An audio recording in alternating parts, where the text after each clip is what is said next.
Now, before you click away or leave a comment stating the obvious, please understand I am not saying Luffy isn't strong enough to be a Yonko. If he is not already strong enough, I'm sure he will be in the future, but that's besides the point. What I'm saying is, does Luffy have the characteristics or the maturity to be a Yonko? Let me explain. Now, this is a discussion or a theory, so take it as you will, but I would love to hear your input on the topic, so make sure to leave that in the comment section below. A Yonko is a very influential public figure. You just can't show up on an island and go buy supplies at the market. If Luffy does become a Yonko, Luffy will need to hide in the shadows, and if not, stay out of the island completely and let his crew do all the mundane tasks.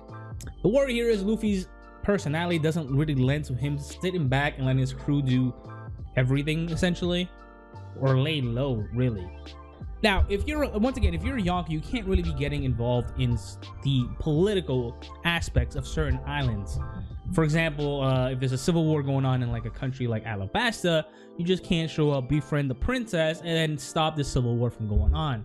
The rest of the world will kind of either take it as if the Marine came, chose a side, and decided to protect the kingdom aside from its people in the Civil War. I make that analogy because being a Yonko is essentially the equivalent of being a Marine or the world government. You are one of the 3 world great powers. Again, for anybody that doesn't know, the 3 great world powers are the Warlords of the Sea, the 4 Yonkos, and of course, the world government, aka the Marines. There's fleet admirals, and so on. When a fleet admiral arrives to the island, pretty much everybody knows it, whether it be from his legendary or remarkably, noticeable ship arriving at the dock, or him just prowling the streets in his admiral clothes, right?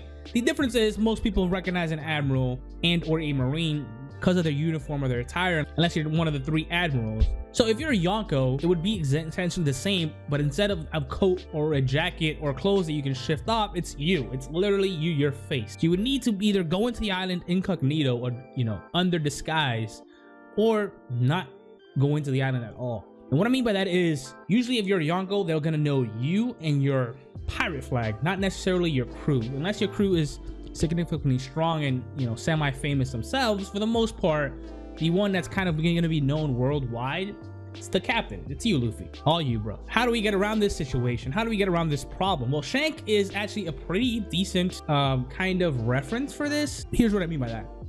Almost every single time we see Shanks, he's always hidden away, either partying on a deserted island. He's very rarely in public around a large mass of people. Why? Because he's a Yonko. He's one of the emperors of the sea. I mean, I thought it was pretty obvious. But Luffy doesn't have that personality. He doesn't have the ability to sit back, relax, and kind of let Zoro or Sanji or even Nami, take the reins and go out and get supplies and kind of avoid, the public eye. Luffy is notorious for almost doing the complete opposite, really. Every single time he's being told, hey, don't make a scene, the first thing he does is make a scene. So how does a person who will eventually become a Yonko and have such a big influence on the world and literally have the world's eye on you at all time be able to get away with something like that? Well, I think it's gonna come down to the storytelling. See, I believe that once Luffy becomes a Yonko, he's gonna start dealing with more on direct threats instead of adventuring around. Here's what I mean. In the story, you still have the guy who captured his brother Ace, Blackbeard, at large. You still have that guy who killed his brother Ace at large, who is the fleet admiral now, by the way. You still have Sabo in Marajigol, Sabo in the city of the Celestial Dragon. My theory is he will be captured and Luffy will have to go and rescue him. Kind of makes sense because, again, Luffy at that point will probably be a Yonko and you just can't roam around the seas all willy-nilly, So there's a lot of other bosses, essentially, or targets that Luffy would have to take out in order for him to become essentially the king of pirates. Now, at one point, obviously, Luffy is going to have to take on the world government. It's kind of all been leading up to that, which is why the introduction of Sabo's capture might come in play, where he goes to the royal city, sees Kuma, probably meets up with the revolutionaries, maybe somehow gets involved with the revolutionaries and kind of sparks a revolutionary war in the Celestial Dragon's home base. As awesome as that sounds, it's kind of extreme, especially this early on. So maybe something not like that would happen at all. But what I'm trying to get at is this. I believe once Luffy becomes a Yonko, he's not going to be traveling from island to island as he has done before. I think he's going to be dealing with more direct threats and going to direct objectives, aka islands, to deal with direct people, aka targets, to complete his goal of either A, avenging his brother's death, B, rescuing somebody, or C, I can't think of anything else. So the reason why I say this kind of broadly is because the story's kind of been leading up to this. Once Luffy becomes a Yonko, the only other opponents he's going to be able to face are other Yonko. There's only 4 of them around, and this arc seemingly is going to have 2 of them in the same spots, which is going to mean that he's only going to have 2 Yonkos left. This is, of course, with the assumption that he takes out the 2 Yonkos that are going to meet in Wano, what Big Mom and Kaido. The remaining Yonko are going to be Blackbeard, which again captured his brother, and I'm not sure if Luffy knows this or not, but I believe once he finds out, his urge to face Blackbeard is going to ever grow from there.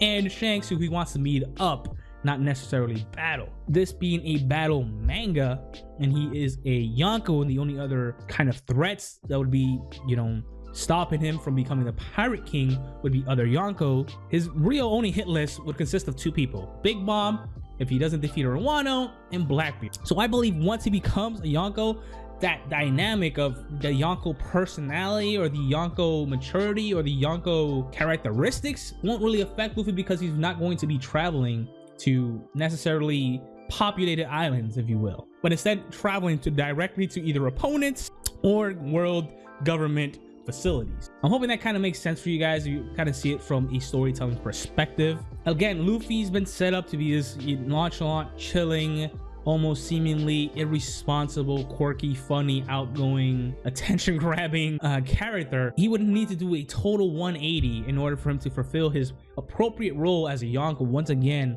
a prominent world leader essentially, or public figure. So it wouldn't make sense, storytelling wise at least, him traveling from island to island and potentially exposing himself to the public. Think about it like this: how crazy would it be if Shank arrived at Fishman Island?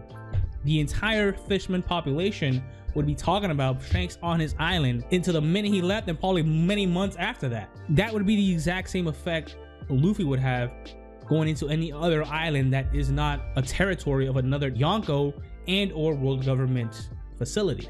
Hope that makes sense. So the discussion is, what do you guys think about my theory? What do you guys think about my idea that Luffy, once he becomes a Yonko, instead of going from island to island, kind of solving the common people's problems as he has been doing kind of previously, the story is going to shift more into a revenge-ish, well, 1 of 2 options. He's either going to find out about Blackbeard's involvement with Ace's, which is his brother's death, and then the Blackbeard storyline will start.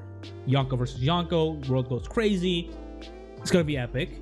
Or Sabo gets captured and somehow that information gets relayed over to Luffy, and him not wanting to lose another brother will kind of drop everything and go and rescue his brother over at the Celestial Dragon City on top of the Red Line. I feel those are the 2 points of the story that can go both directions. It can go one direction and the other direction after, or vice versa. But I think those are the next directions that we can go for. I don't see Luffy going to another city and helping out another city get freed from their local oppressor. It doesn't make sense. It's kind of not something a Yonko would do. Hope that makes sense to you guys. Either way, I hope you guys enjoyed this little snippet video, me talking about if Luffy can be a Yonko, and I hope you guys didn't hate that clickbait title.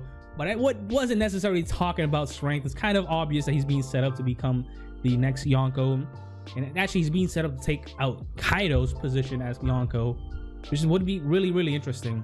But nonetheless, thank you guys for tuning in and hanging out. My name is Mighty Flux. You can follow me on Twitter at Mighty_Flux. Thank you guys so much for tuning in.